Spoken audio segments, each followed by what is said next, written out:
বন্যায় দুর্গতদের জন্য সবাই যেভাবে এগিয়ে আসছে সেটা আমরা কেউ যদি নিজ চোখে না দেখতাম তাহলে বিশ্বাসই করতে পারতাম না। ঘরে বসে সোশ্যাল মিডিয়ায় দেখতে পাচ্ছি অনেক ত্রাণ আসছে, অনেক সাহায্য করা হচ্ছে, বাট বাস্তবে যদি দেখেন আপনারা ভালোভাবে বুঝতে পারবেন। ত্রাণ এবং সাহায্য সঠিকভাবে কালেক্ট করা এবং তা পৌঁছে দেওয়ার জন্য সারা রাত কিন্তু ভলান্টিয়াররা, ছাত্ররা অক্লান্ত পরিশ্রম করে গেছে, কাজ করে গেছে। পরের দিন সকালবেলা আমি চলে যাই টিএসসিতে অ্যান্ড যেয়ে দেখি যে এখনো কিন্তু কাজ চলছে। অ্যান্ড আমাদের যাওয়ার মেইন উদ্দেশ্য ছিল হচ্ছে ক্রাউড ফান্ডিং করা। বাই দ্য ওয়ে, আমাদের ঢাকা বিশ্ববিদ্যালয় মার্কেটিং বিভাগের সকল ছাত্রদের অক্লান্ত পরিশ্রমে গত পরশু অব্দি কালেক্ট করা সর্বমোট অর্থের পরিমাণ 2,32,370 টাকা। মাসাল্লাহ, আরো তো অবশ্যই বাড়বে, কজ লাস্ট 2 দিনও কিন্তু কালেক্ট করা হয়েছে। অলরেডি অনেক ত্রাণ উঠেছে, অনেক টাকা সাহায্য উঠেছে, সেটা আমরা জানি। বাট নিজেরাও যদি এগিয়ে আসি, নিজেদের যা সাধ্য মতো আছে তাই দিয়ে কিছু টাকা পয়সা হলেও অথবা নিজেদের ঘরের কিছু কাপড় চোপড় হলেও এভাবে সবাই যদি একটু সাহায্য করতে পারি, তাহলে কিন্তু বন্যা দুর্গত এলাকার মানুষদের জন্য বিপদটা কাটিয়ে ওঠা খুবই ইজি হবে।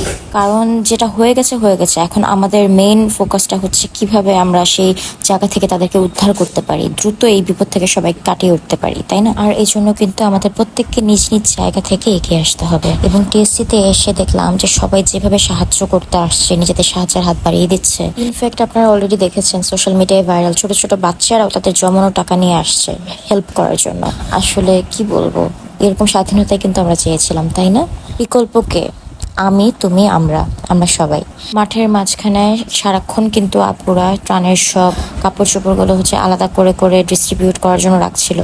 আর এদিকে দেখি সার্জিস ভাই হচ্ছে এইসব বিষয় তদারকি করতে অলরেডি চলে আসছে। ভাই হচ্ছে সবার সাথে আর কি কথা টথা বলছিল, দেখলাম ভাইকে দূর থেকে, এই জন্য একটু ফুটেজও নিয়ে নিলাম। আর এদিকে ক্রাউড ফান্ডিং করার জন্য আমাদের বক্সগুলো কিন্তু আমরা রেডি করছিলাম। দেন আমরা বের হয়ে যাই ক্রাউড ফান্ডিং এ। আমাদের লোকেশন ছিল হচ্ছে এলিফ্যান্ট রোড কাটাবন থেকে শুরু করে একদম বসুন্ধরা পর্যন্ত।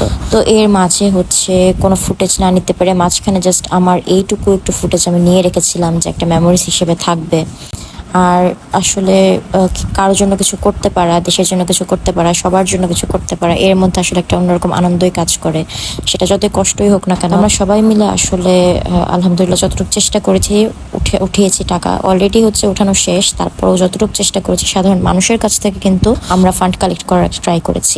একটা জিনিস খুবই ভালো লেগেছে, সেটা হচ্ছে রিক্সাওয়ালা মামারা, তারপর ট্রাক ড্রাইভার, এরা হচ্ছে ডেকে ডেকে আমাদের হচ্ছে সাহায্যের জন্য এগিয়ে আসছিল, বক্সে টাকা দিচ্ছিল। এই জিনিসগুলো খুবই ইন্সপায়ারিং ছিল। ছোট ছোট কিছু বাচ্চারাও এসে হচ্ছে নিজ ইচ্ছায় হচ্ছে টাকা দিয়েছে, যেটা খুবই ভালো লেগেছে দেখে। আর বাসা বাড়িতে ঢুকে ঢুকেও কিন্তু আমরা চেষ্টা করেছি হচ্ছে ফান্ড কালেক্ট করার, ফ্ল্যাটগুলোতে যেয়ে তো যতটুকু সম্ভব চেষ্টা করেছি আমাদের সাধ্য মতো।